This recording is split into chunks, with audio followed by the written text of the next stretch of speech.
Good evening, children. Welcome to yet another session, Grade 6 Olympiad. Last time we had done the world of living, and there were a few questions that were left from that worksheet. So we'll complete that, around 5 questions, and then we will start with a new chapter, a very interesting chapter, that is our environment. So let me share screen.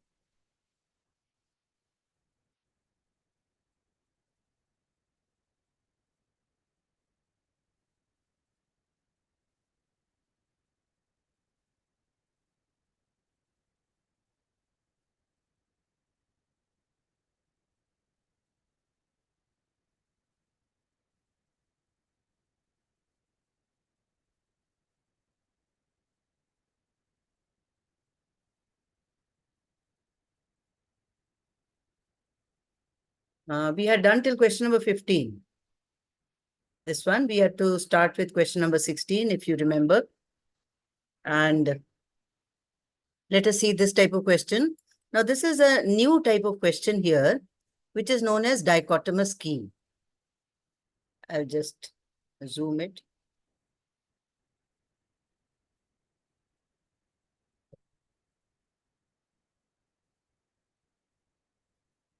I hope you can all see.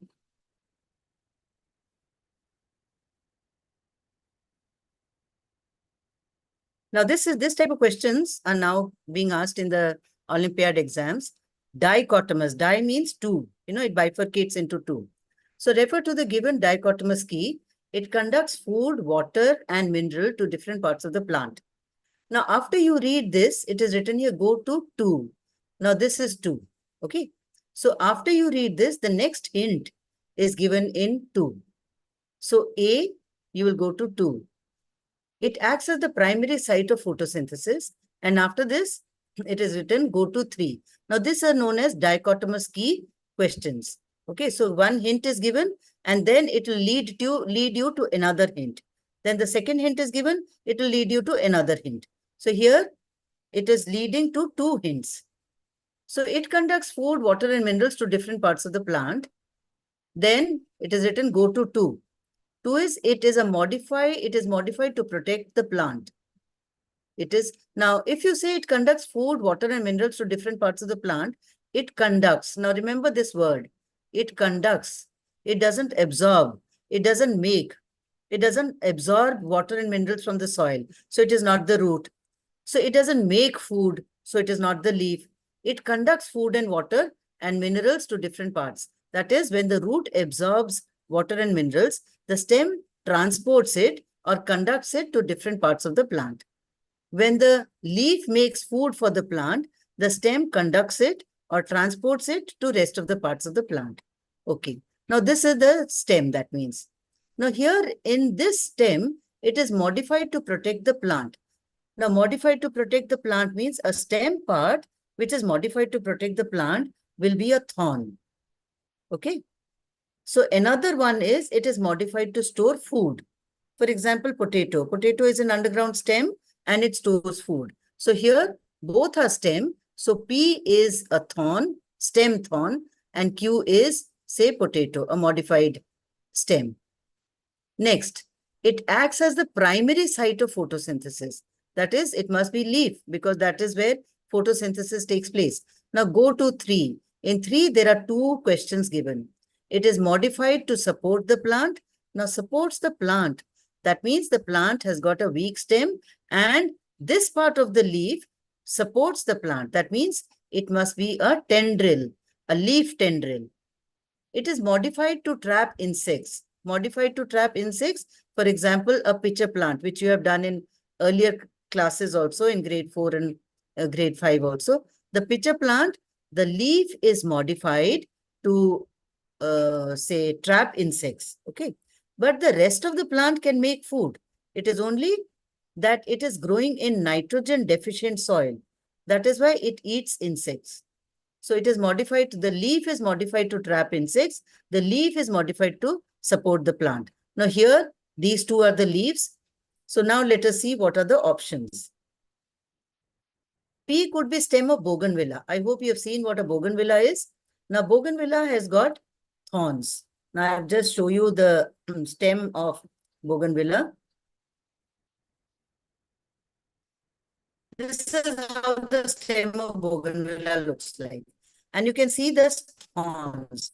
It is growing in axil, so it is a stem thorn. Okay. It is not those spines which are found in cactus. In cactus, those are spines where the leaf is modified to form spines. Now here, these are thorns. The stem is modified to protect the plant as thorns. So these are stem thorns. The difference is it is growing from the axil of the leaf. So it is a stem. Okay, it is a branch or it is a stem. Unlike the thorns or the spines in cactus. So P could be stem of bougainvillea, whereas S could be leaves of Nepenthes. So here. Now S could be leaves of Nepenthes. Nepenthes is pitcher plant, okay? Or this Venus flytrap here. Nepenthes. I don't think I've got a photograph of Nepenthes, but I think you all have seen Nepenthes, the pitcher plant. The scientific name of pitcher plant is Nepenthes. I'll just write it down here.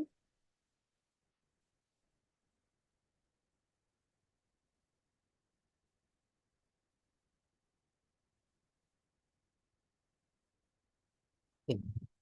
So P could be stem of bougainvillea and S could be leaves of Nepenthes. This is correct because P, it says here. Now what is P here? It is modified to protect the plant, that is thorn, and S is modified to the leaves of Nepenthes modified to trap insects. So this is the correct answer. Okay, Q could be stem of potato. Now here Q is modified to store food. Yes. So potato is a stem, it is modified to store food. Q is correct. Whereas R could be tendril of gloriosa. It is modified to support the plant. Now here, gloriosa, this is gloriosa. Okay, this is gloriosa, right? So this is a lovely flower. Now you can see the leaf here. Okay, it has got a tendril. The leaf is ending in a tendril. Okay, this leaf here, this is a leaf tendril. So it is supporting the plant. Next, Q could be stem of onion. Q could be stem of onion. Now Q is stem of onion. Yes, onion is a modified stem. It is edible. It stores food. Now S could be leaf of Venus flytrap. Now you have read about leaves of Nepenthes, that is leaves of pitcher plant. Now leaves of Venus flytrap. How are the leaves of Venus flytrap? How do they look? Now these are the leaves of Venus flytrap. Okay. So here also they are just like a trap. Once the insect sits on the rim, the leaves, they just close and they trap the insect. So, so the question here says, so Q could be stem of onion, whereas S could be leaf of Venus flytrap. Yes, that is also correct.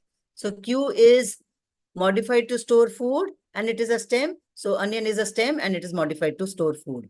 S, it is modified to, S is a leaf. It is modified to trap insects. So yes, Venus flytrap is a leaf and it is modified to trap insects. So this is also correct.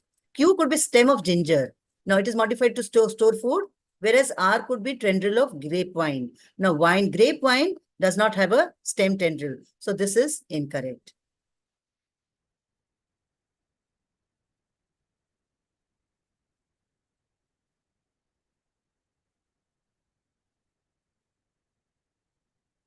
Okay, now the next one.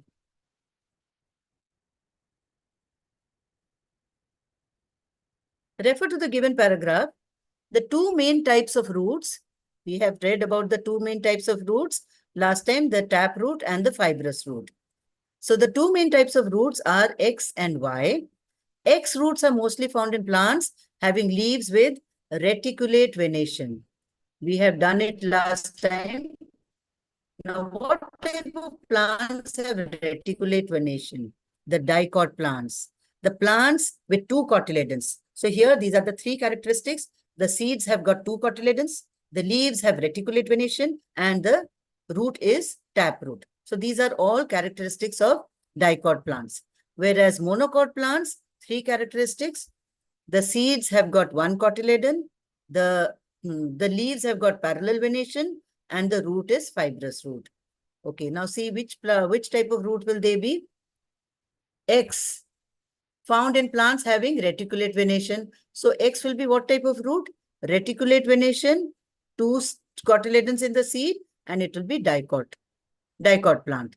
Y roots are mostly found in plants, leaves with parallel venation. Parallel venation, fibrous root, and one cotyledon. So select the incorrect. We have to select the incorrect statement regarding X and Y. Radish, turnip, and carrot are modifications of X. All the three are having taproot. So they are modifications of X. They're all, X is a taproot. Okay. X is found in gram, while Y is found in barley. Now, gram is a dicot plant, so it will have taproot, whereas barley is a monocot plant, so it will have fibrous root Y. So this is also correct.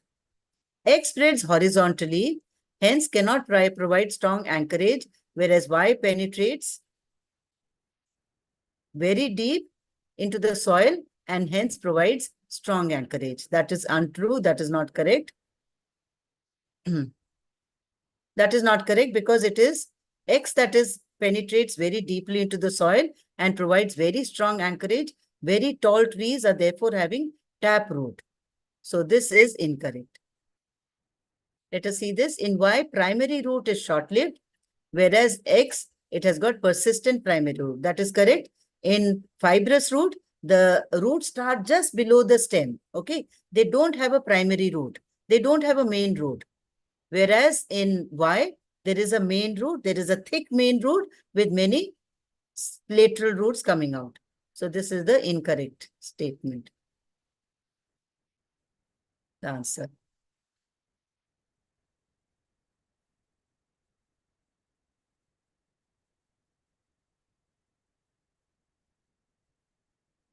Okay, now there is a graph here.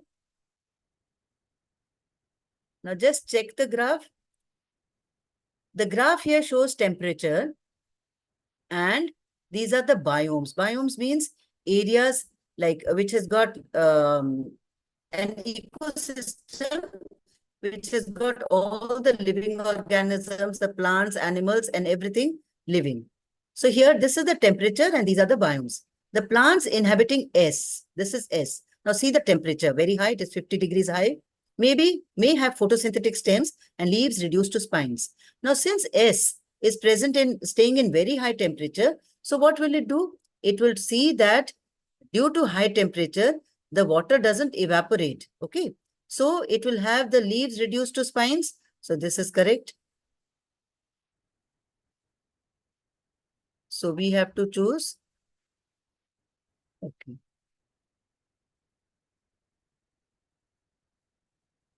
Again, we have to choose the incorrect statement.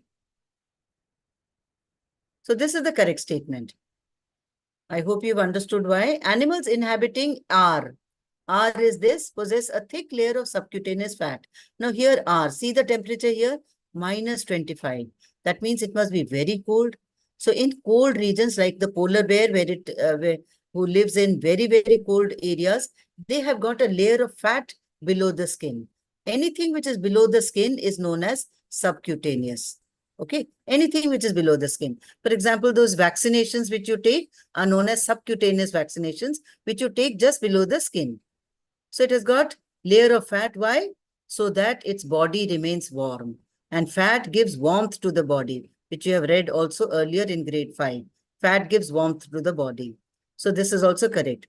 Animals inhabiting P shows arboreal habitat. Arboreal means animals that can fly.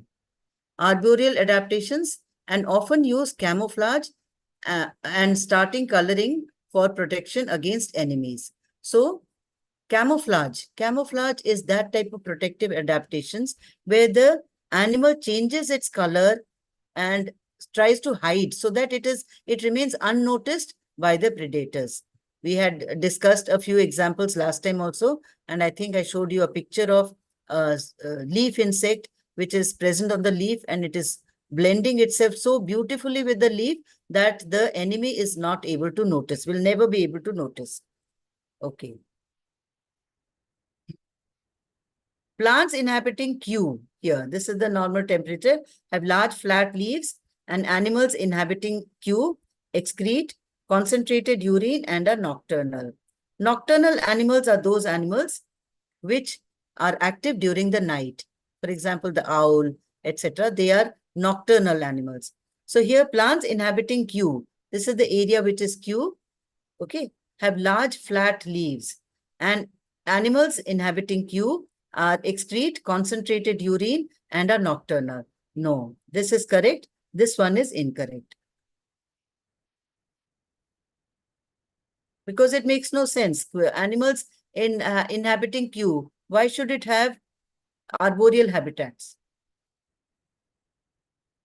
So,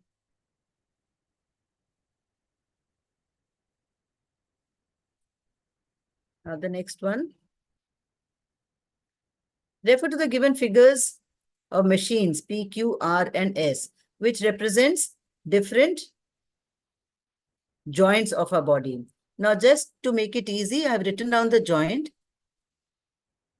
P is hinge joint, okay, which you have already read. Hinge joint is present in the elbow and it can move only in one direction. The finger also. Finger, it can move in one direction. So this joint is a hinge joint. So elbow, knees, fingers, and toes, they've got hinge joint. And this one here shows the hinge of a door. It can move only in one direction. Okay, Q, ball and socket joint. Here, this is a ball and socket joint. It moves in all directions, which is present on the shoulder and hip girdle. R. R is the pivot joint here, which is present in the neck region. You can rotate the neck in this direction. So this is the pivot joint. S is the gliding joint, which glides over each other. For example, the wrist, the ankle, and the vertebra of the vertebral column. Okay, now let us see the questions. We know now what is P, Q, R, and S. So what are the questions?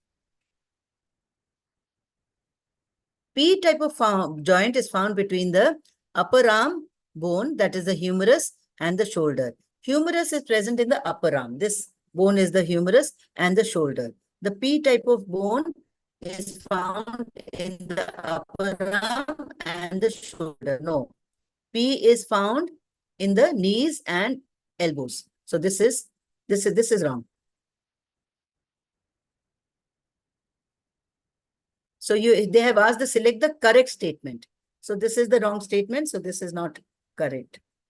This will not be the answer. Q type of joint is present in our elbow and knee and allows movement in one plane.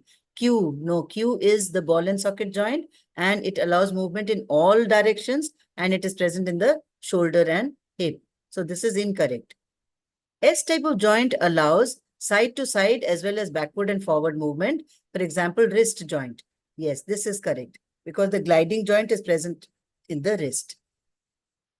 Okay, next. This is the correct statement, which shows the gliding movement, which is present here in the wrist. It is present in the wrist, the ankle, and between the vertebra of the vertebral column. R type of joint allows the highest freedom of motion, for example, the hip joint. No, R is the pivot joint, which is found in the neck. So hip joint doesn't show this movement. So this is wrong. This is the correct answer.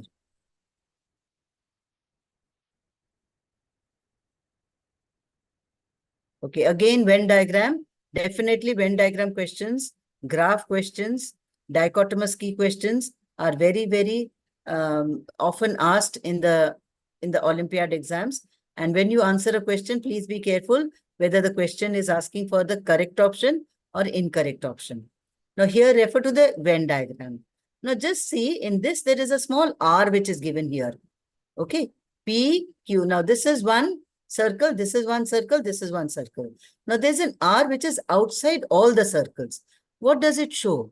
It shows that it has got characters which is neither similar to this circle, nor to this circle, nor to this circle. So it doesn't belong in any three of the groups. So this R doesn't have a streamlined body, it doesn't have an endoskeleton, and it doesn't have hollow bones. Okay. Now this circle here, the first one, has got all the animals that have got streamlined body. For example, all the fish have got streamlined body. What is the meaning of streamlined body? For example, when you make an aeroplane or a boat, you make it pointed at both the ends, isn't it? Why do you make it pointed? So that it can cut through water and air with least resistance, with least friction. Okay. So birds also have got streamlined body so that they can fly in air.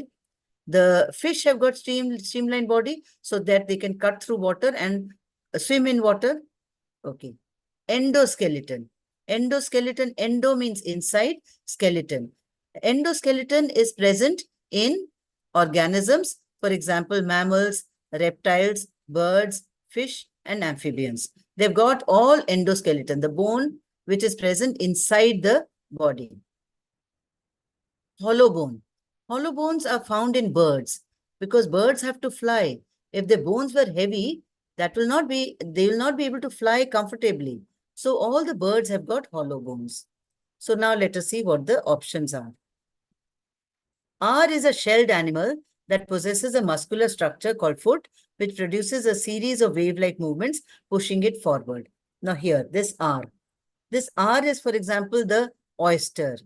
Okay, it has got a muscular foot, and it has got it is a shelled animal. Oyster has got a shell on it. So this is a shelled animal. You've seen these shells on the beaches and all. So those type of animals is this one. So they do not have a skeleton. They do not have a streamlined body. And of course, they don't have bones. So R is, say, any shelled animal. For example, a snail. A snail is also, can be also be R. Okay, so we will name R as the snail. Q has got paired and unpaired fins. Okay, Q has got paired and unpaired fins that help in movement in water. So Q can be a fish here, Q. Now Q has got streamlined body and it also has got endoskeleton because fish has got streamlined body, it has got an endoskeleton. So Q will be fish.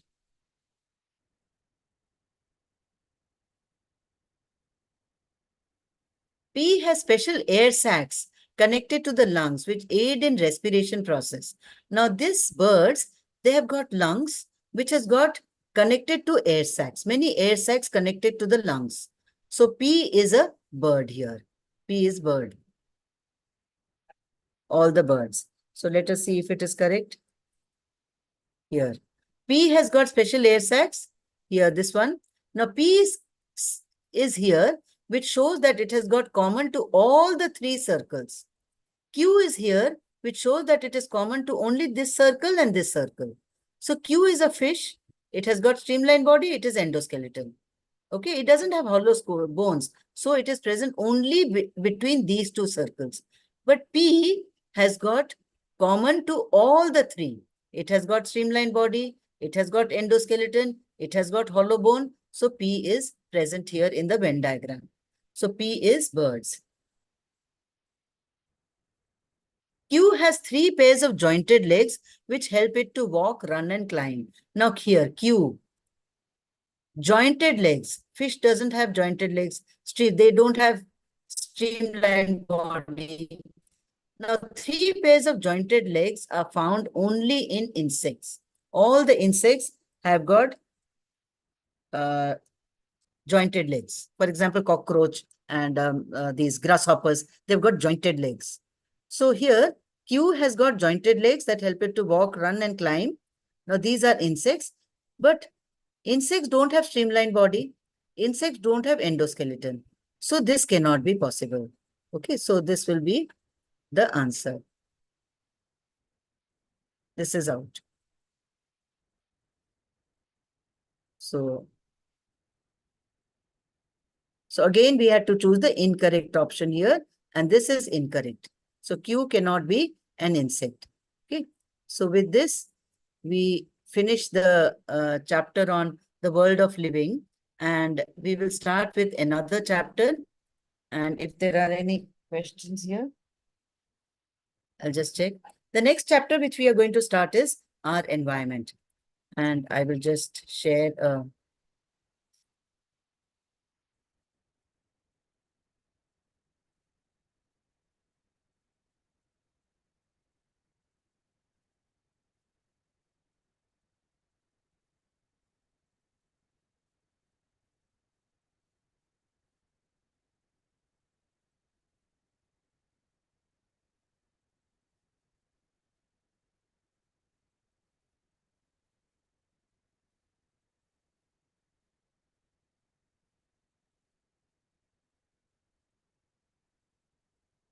ମହିଳା ସଶକ୍ତିକରଣ ପାଇଁ ମୋଦିଙ୍କ guarantee.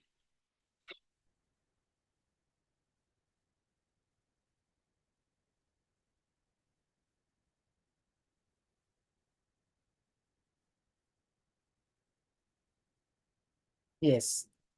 So here, okay, we'll start with the next chapter, our environment. Now, environment. Environment is something which is present around us, our surroundings. Our surroundings can be made up of living organisms, non-living organisms, the air around us, the land around us, the water around us. Everything consists of environment. All things included consists of environment. And in this, there are a few terms which we will be reading about. And that is why I made this. I'll be making you familiar with these terms before we start with the question answer. Number one, biodegradable and non-biodegradable waste. Lot of talk is going on about this biodegradable and non-biodegradable waste. You must be reading about it all over the newspaper, the news, everywhere, at home, in school. And you have been asked to segregate waste. That is the biodegradable, non-biodegradable waste. You have been asked to segregate by the municipal corporation before it is thrown into the dump yard, into the landfills. Now, what is the meaning of this biodegradable and non-biodegradable? The word bio means living. Okay. Degradable means it can be broken down. It can be decomposed. It can be degenerated. So biodegradable wastes are those wastes which can be degraded, which can decompose in the atmosphere. Non-biodegradable wastes are those wastes, they do not decompose. So if they decompose, they are safe. But if they do not decompose, they cause harm to the environment. And this is known as pollution. They pollute the atmosphere. For example, a plastic bag. It takes millions of years for it to degrade. It will not degrade. So that is a non-biodegradable waste. That is why it is the government has banned plastic bags, polythene bags into the market. And all of you have been asked, we have been asked whenever we go to for shopping, to the vegetable market, to malls and all, to carry our own jute bags or cloth bags or paper bags, because these plastic polythene bags have been banned. Most of the shops are not now giving polythene bags. If they are, then they'll be fined by the government because they're not allowed to. Why? Because they are causing a big harm to the environment. The wastes are made up of natural ingredients. For example, dry leaves and dead bodies of animals and plants. So they are all natural elements. So that is why they decompose and they degrade and they mix up with the soil. So they do not harm the environment, neither the soil, nor the water, nor the air. Now here the wastes are made up of synthetic materials. For example, polythene, it is a synthetic material. They can be constantly reused. Okay, these materials can be reused. For example, if the leaves and all, they are dead leaves and your kitchen waste, you can convert it into compost and you can use it again. Now here, non-biodegradable items, they cannot be. Biodegradable substances persist for a small time interval in the environment, but non-biodegradable substances, they remain in the environment for a very long time because they are not decomposed. For example, waste papers, wood, and dry leaves, kitchen waste, they are all biodegradable. Non-biodegradable, for example, plastic bags, cans, disposable bottles, these plastic bottles which you are using, they're all non-biodegradable. So what should we do? We should segregate waste. The non-biodegradable waste should be poured here. The biodegradable waste should be poured here. I'm sure at home you must be doing this. In school also you must be doing it because it has been asked by the government or by the people, and all conscious citizen is doing the segregation of waste. So here this contains all the hello? Ma'am, थोड़ा zoom कीजिए. Oh, yes, I forgot. It's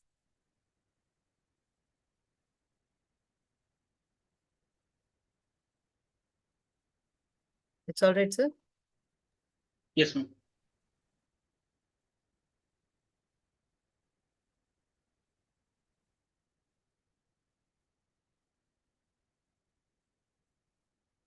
Okay. So here, these non-biodegradable wastes can be like these metal, glass, rubber, leather, thermocol. Lot of these packaging material, you buy ACs, there are a lot of packaging material, thermocol that comes along with it, and it is all dumped. And that does not degrade.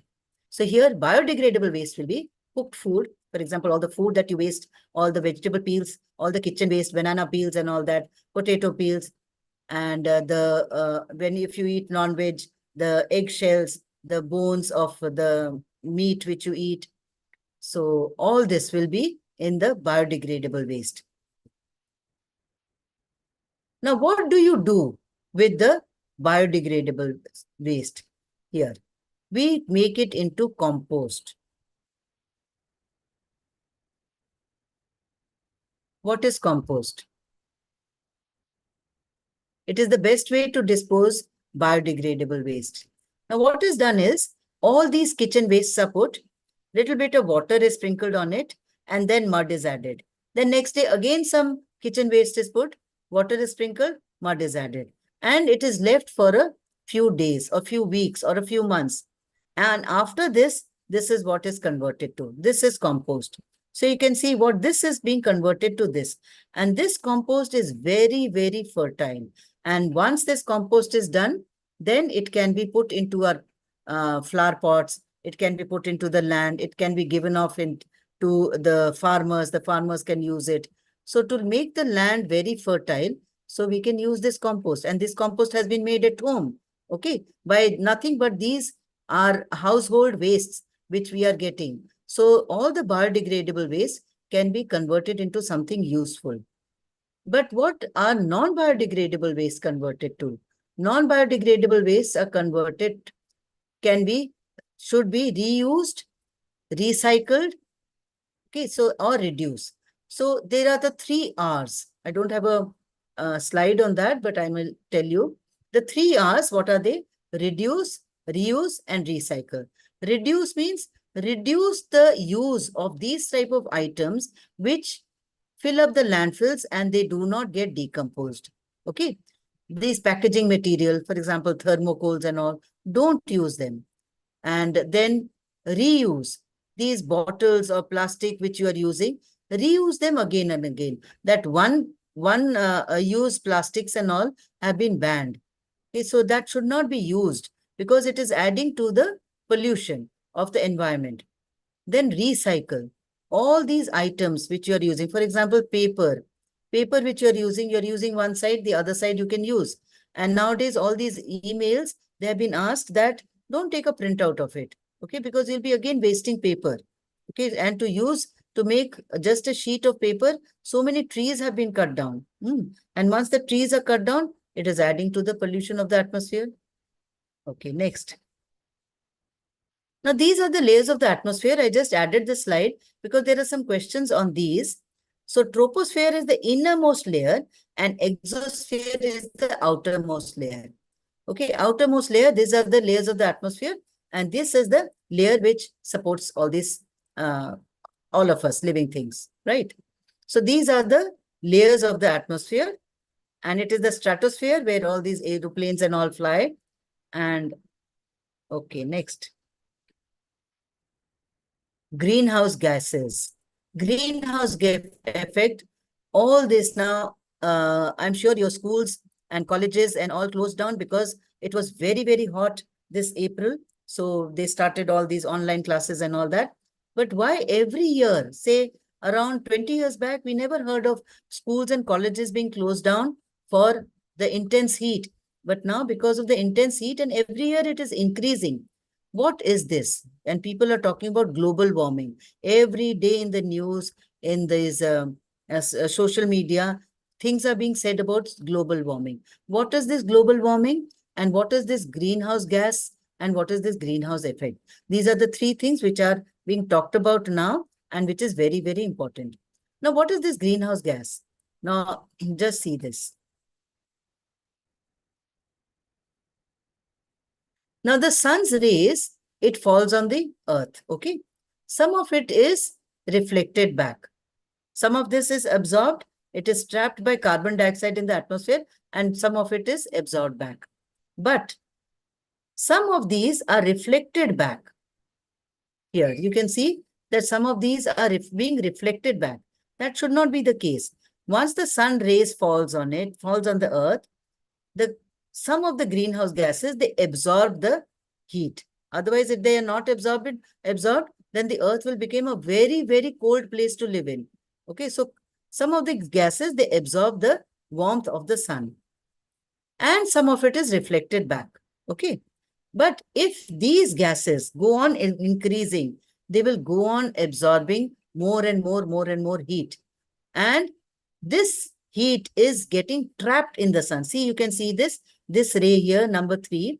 It is not getting out. It is getting reflected back into the atmosphere. Now, why is it getting reflected back? Because these greenhouse gases, they are trapping the heat of the sun inside the atmosphere. They are not allowing it to escape. So they are reflecting it back to the earth. Okay. So what will happen? The earth gradually will get warmer and warmer and warmer because the heat is coming and then getting reflected back. Okay. So this is the greenhouse effect. So the sun's rays pass through the atmosphere. They fall on the earth. The earth absorbs it, but some of it is reflected back. And if it is reflected back into the atmosphere by these greenhouse gases, so increased carbon dioxide causes more heat to be retained.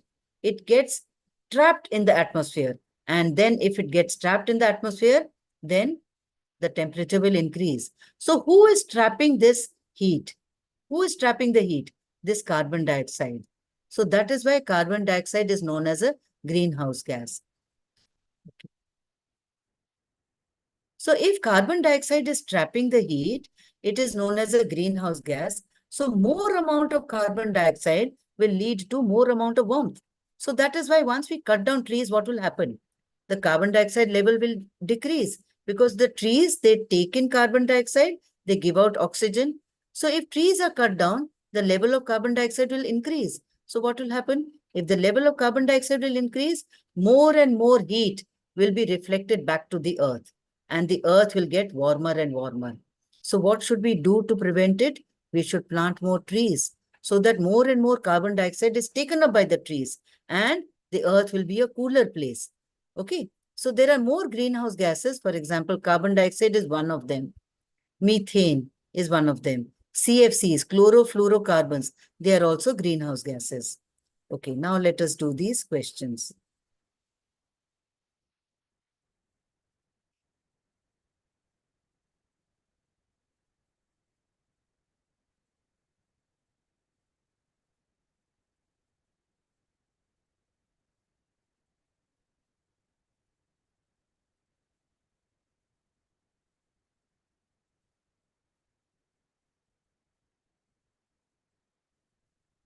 Refer to the given chart. These are some 3 communities given: grassland, mountain region, and desert.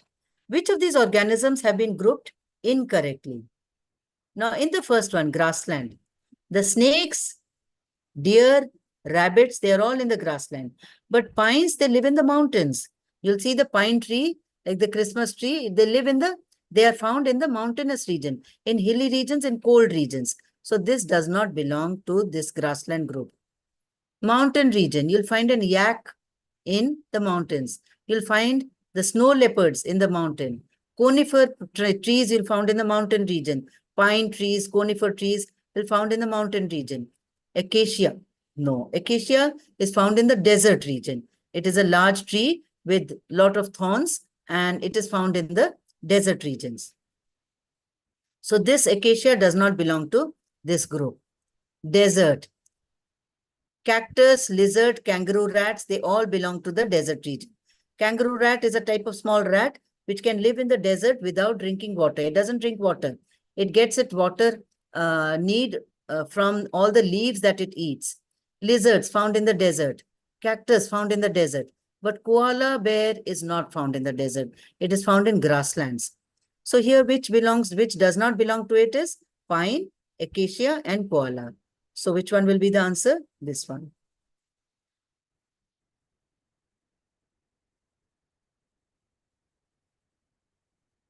Okay. Reducing a part of garbage management can be exemplified. Exemplified means explained. By what?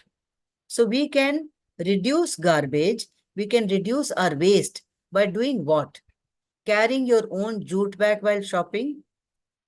Yes, we can carry our own jute bag, because if we go to the market without any bag, they will give us a polythene bag. We'll come back and we'll throw that polythene. All that will add to the garbage. So this is no. Packing objects using the least possible packaging material.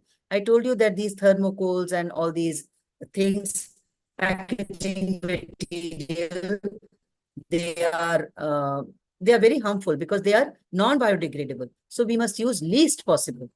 Okay.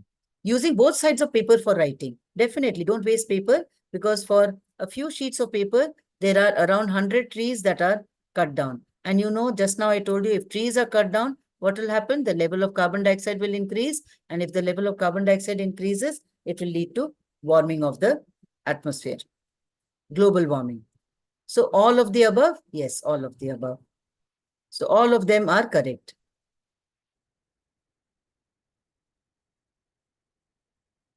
Next.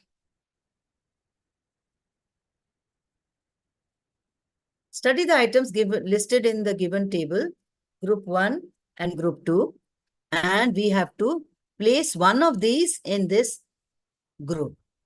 Plastic container, aluminum can, and metal vase. Now, all of these are what type of materials? They are all non-biodegradable. So we have to choose from here one which is non-biodegradable, which will be put in group 1. So X has to be a non-biodegradable material. Group 2 has got bird droppings, rotten vegetables, and fruit pulp. All of them are degradable, biodegradable. Okay. Rotten vegetables, fruit pulp, bird droppings, they can all be converted to compost. Okay. So the Y of group 2 should be something which is biodegradable. So which one will it be? Now here, X is a steel spoon, Y are tea leaves. Let's see. Because sewage is biodegradable. It is not non-biodegradable. So this is not 3. Glass bottle is non-biodegradable. So it cannot be Y. Steel spoon, anything metal is non-biodegradable. So it will come here. Tea leaves are biodegradable. So it will come here. So this will be the right answer. Cereals and sandpaper, both are biodegradable. Animal excreta and cotton swab, both are biodegradable. So this will be not the answer. Let me see if there are.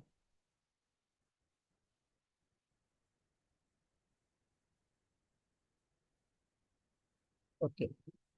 The given box contains some waste items. Now let us see what are the waste items. And we have to classify them. Which one is non-biodegradable and which one is degradable. Now, I will just highlight the ones which are biodegradable. Aluminium can is non-biodegradable. Vegetable peel is biodegradable. Broken glass is non-biodegradable. Leftover fruits are biodegradable. Cow dung, biodegradable. Tea leaves, biodegradable. Copper utensil, I told you anything metal is non-biodegradable. Plastic chair, plastic is totally non-biodegradable. So here, what do we have? We have 4 biodegradable items and 4 non-biodegradable items. So what will be the answer? This one. 4 each.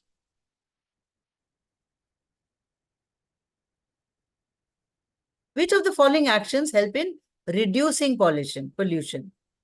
How can you reduce pollution? Pollution by acting in this way. Drinking water from bottles made of glass or metals. Using unleaded petrol in cars. Spraying pesticides on plants to kill pests. Carrying cotton or jute bags for shopping instead of poly bags. Now, what is this? Spraying pesticides on plants to kill pests. Pesticides. Pesticides are chemicals which are very harmful, but they kill the pests. Pests are, what are pests? Pests are anything that kills or harms the plants, the crops. For example, fungus, for example, locusts, they are all pests. So pests, what do the farmers do? Instead of getting their crops destroyed by pests, so they spray these chemicals on the pest. But once it rains, all these pesticides get washed away to the nearby pool or nearby lake or river, and it causes lot of pollution in the water. The fish and the animals that stay in that water, they die because of the highly chemical pesticide that are getting washed away into the water. Okay. Now here,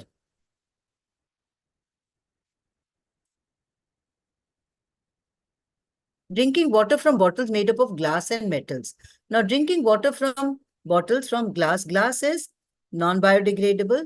So, we should not use that. So, here we are, what are we doing? Are we reducing pollution? We are increasing pollution. So, the question is, which of the following actions will help in reducing pollution? Only thing is by carrying cotton or jute bags. Using unleaded petrol, all of this will also help in increasing pollution. Okay. So the answer to this will be this: carrying cotton or jute bags for shopping instead of poly bags. So this will only help in reducing pollution.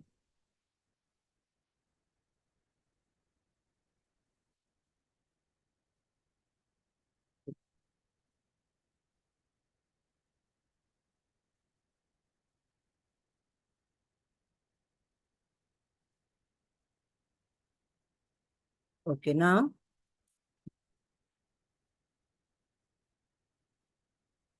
following are abiotic components. Now this word here, bio, the word bio means living.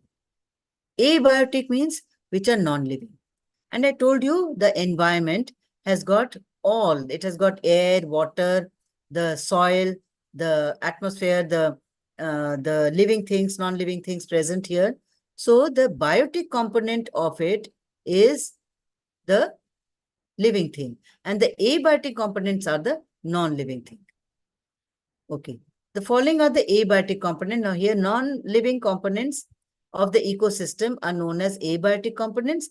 Living components are known as biotic components. What is an ecosystem? Ecosystem is a system which is formed consisting of interactions which consist of both living and non-living staying together. Okay. It has got living things and non-living things, and they're interacting with each other, and they're living in total harmony. For example, a lion living in the grassland. It is living in total harmony. It is drinking water from the pool nearby. It is staying in the jungle there. Okay. And it is getting protected by it. So that is forming a balance in the ecosystem where it is living comfortably. So that forms a ecosystem. And the non-living components of that ecosystem will be temperature, rainfall, soil. So all of these are the abiotic components. None of them are biotic components. Now, what is this ecosystem? For example, the forest. Just now I told you, the forest is an ecosystem where there are plants, there are so many types of plants, so many types of animals. There is the soil, the air, the water, and all of them are living in harmony. All of them are living comfortably. So forest is an ecosystem. Pond is also an ecosystem. In a small pond, you'll find fish, you'll find big fish, you'll find small fish, you'll find insects, you'll find water, the soil, the plants growing inside the pond. So that forms a ecosystem. Garden is an ecosystem. There is a soil there. There are microorganisms in the soil. There are earthworms in the soil. So there are animals which are under the soil, animals which are above the soil. There are plants growing on in the garden. So they also form an ecosystem. So all of these are ecosystem. For example, an aquarium. Aquarium is also an ecosystem, but it is not man-made ecosystem. It is an artificial ecosystem which we have made. We take water in a container. We put plants in it. We put fish in it. We put soil in it. We put pebbles in it so that it forms an ecosystem, a well-balanced ecosystem. Okay. So here, aquarium is an ecosystem, but it is an artificial ecosystem. So here, this is the definition of an ecosystem. All the plants and animals in a particular area together with their surroundings. What are the surroundings? The air, water, soil, everything are known as an ecosystem. All green plants and certain bacteria which make their food by photosynthesis are known as what? They are known as producers. Why? Now let us talk about this. Producers are those organisms that produce food. They make their food. And who makes their own food? Only green plants. Okay. So in any sort of ecosystem, in any sort of food chain, wherever you find a food chain, producers are green plants because they are the only ones which make their own food and they produce food. Now, who eats these producers are the herbivores. Now, the herbivores are consumers and they are the first consumers. So, they are known as the primary consumers. Then, the carnivores, they eat the herbivores. So, they are also consumers. And what do they consume? The herbivores. So, they are the secondary consumers. Okay. So, now let us see what this question asks. All green plants and certain bacteria, these bacteria which have got chlorophyll in it, which make their food by photosynthesis, are known as what? They are known as producers. Why? Because producers are organisms that can make their food, such as trees, shrubs, grass, algae, fungi. So they can make their food. So they are known as producers. Okay, not fungi. Sorry. Only the green plants. Algae is green, trees are green, shrubs are green, grass are green. So they are all producers, not fungi. Following are the consumers. So just now I told whoever consumes the producers are consumers. Okay. So here herbivores, omnivores, parasites. Consumers are those organisms that obtain energy by either consuming the food prepared by plants or consuming the other consumers who eat the plants. So here they are herbivores.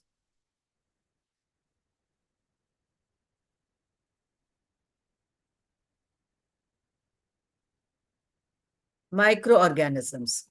The word micro means very, very small. It can be seen only under a microscope. So they are, what are they? Bacteria, fungi, green plants. Green plants are not microscopic, except for there are some in the plant kingdom, the algae, which has got chlorophyll. So here bacteria and fungi both are microorganisms. Bacteria very tiny, fungi also tiny, has to be seen under the microscope. Food chain. Food chain is a chain which has got animals and plants which are being eaten or they eat. So that forms a chain. So in the food chain, the herbivores come at the herbivores. Herbivores, now who are the first level? The first level are the producers. Okay. The second level will be the herbivores who eat the plants, who eat the producers. So herbivores will be at the first level. So they are known as the primary consumers.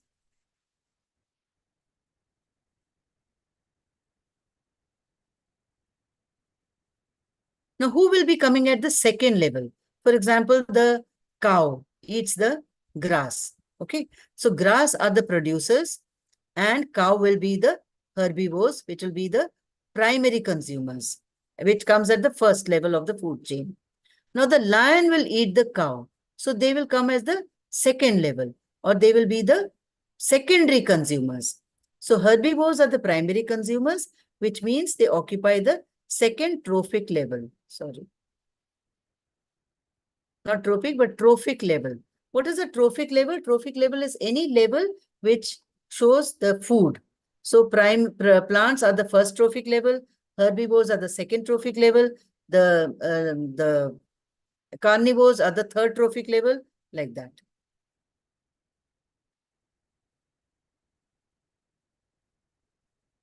Now here, again, biodegradable. Which of the following is a biodegradable substance? Which of these are biodegradable? Means they can be decomposed. Glass, no. Plants, yes. Plastics, no. Polythene, no. So here plants will be biodegradable. Let me see. Yes. Which of the following is an example of producers? Like I told you, all these green plants that make food are producers. They produce food. So here, which one will it be? Plastic pens? No.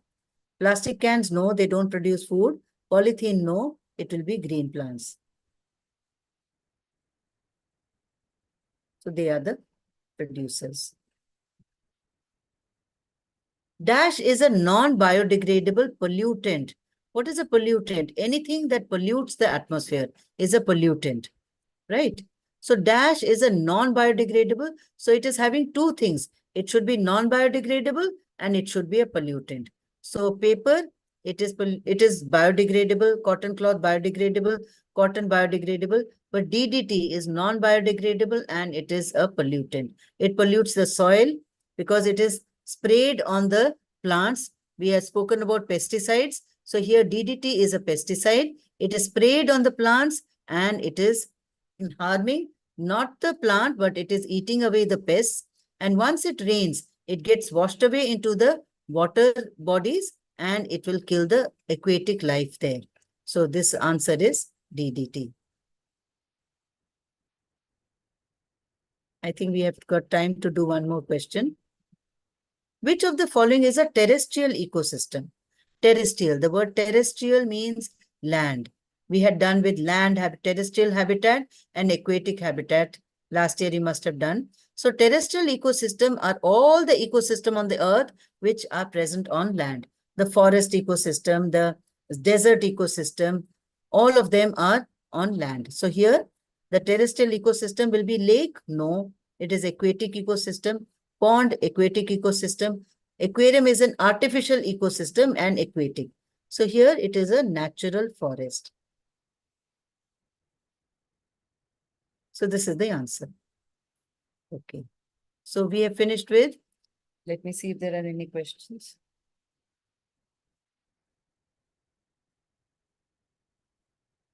Okay, for full form of DDT, dichloro, diethane, trichloromethane.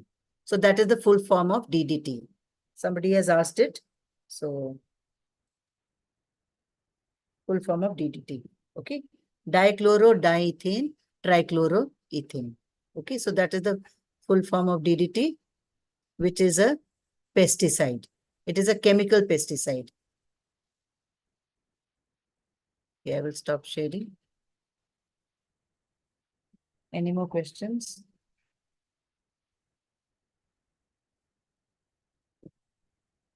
So, bye children. We have finished with level 1. So next time we'll be doing level 2 and the achiever section of this. Please go through this chapter because it's an important chapter, not only for your Olympiad, but also for your knowledge also, because that is a burning topic nowadays about the environment. Okay, bye.